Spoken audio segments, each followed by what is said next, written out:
매일 묵상 23년 3월 29일 수요일 구원의 하나님을 기다리라.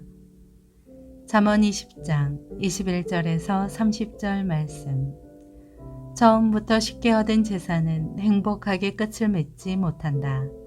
내가 악을 꼭 갚겠다라고 벼르지 말고 여호와를 기다려라. 그러면 그분이 너를 구원해 주실 것이다. 서로 다른 주는 여호와께서 싫어하는 것이며 속이는 저울은 나쁜 것이다. 사람의 걸음은 여호와께서 인도하시니 사람이 어떻게 자기 길을 알 수 있겠는가. 서원하고 난 후에 그 생각이 달라지면 그것이 덫이 된다. 지혜로운 왕은 악인을 키질하며 타작용 바퀴를 그 위로 굴린다. 여호와께서는 등불처럼 사람의 영혼을 비추시나니 사람의 마음속 깊은 곳까지 낱낱이 살피신다. 인자와 진리는 왕을 보좌하고 정의는 그 왕좌를 튼튼하게 한다. 청년의 영광은 그 힘에 있고 노인의 아름다움은 백발에 있다. 상처가 나도록 때려야 악이 없어진다. 매질은 사람의 속 깊은 곳까지 들어간다. 아멘. 묵상 길잡이. 원통한 일을 당하더라도 스스로 원수를 갚는 것을 포기하고 하나님이 갚아주실 때를 기다리는 지혜를 갖게 합니다. 잠언 20장 25절의 서원은 하나님 앞에서 맹세하여 소원을 세우다라는 뜻입니다. 하나님의 사랑과 은총에 대한 인간의 적극적인 응답으로 하나님께 자신을 온전히 헌신하는 행위입니다. 서원은 꼭 하지 않아도 되지만 일단 하고 나면 자신에게 해로울지라도 반드시 행해야 했습니다. 서원을 취소한 경우에는 속죄 죄를 드려 그 잘못을 용서받았습니다.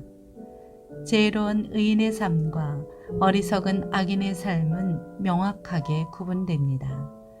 악인은 하나님을 인정하지 않고 자기 욕망을 신으로 삼고 살아가지만 의인은 실생활 가운데 하나님의 주권과 통치를 인정하며 살아갑니다. 첫째, 지혜로운 선택을 합시다.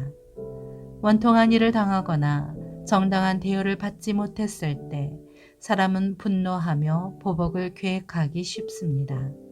그러나 우리는 그런 선택을 할 수 없습니다. 원수를 갚는 일은 공의로우신 하나님만 하실 수 있음을 알기 때문입니다.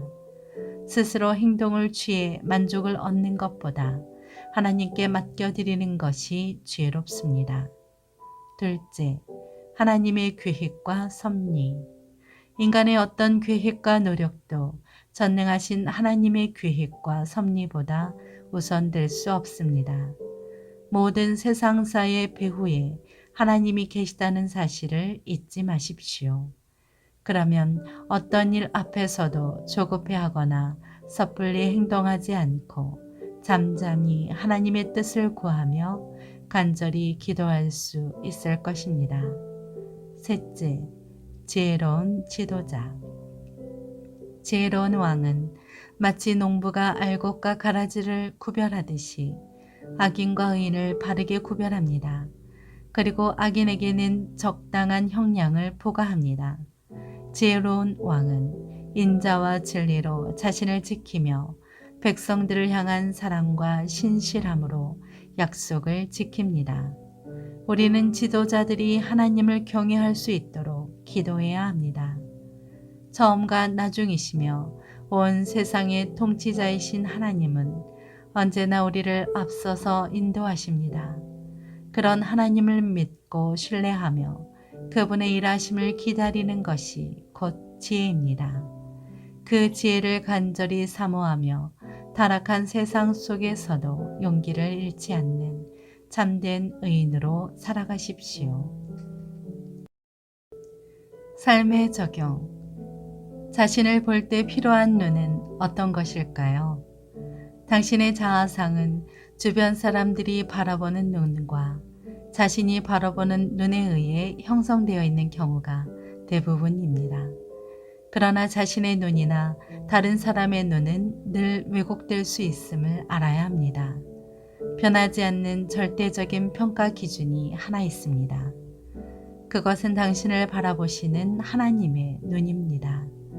당신에게 말씀하시는 하나님의 음성에 귀를 기울여야 합니다. 그 기준을 가지고 당신에 대한 그림을 그려야 합니다. 하나님이 그려주시는 자신에 대한 그림을 확신하고 있는 사람은 진짜 복 이야기를 알고 있는 사람입니다. 어디서나 하나님의 지혜와 방법을 가장 먼저 구하며 살아가시기 바랍니다. 기도합니다. 주님, 언제나 하나님의 통치를 인정하는 의인이 되게 도와주옵소서. 예수님의 이름으로 기도합니다. 아멘.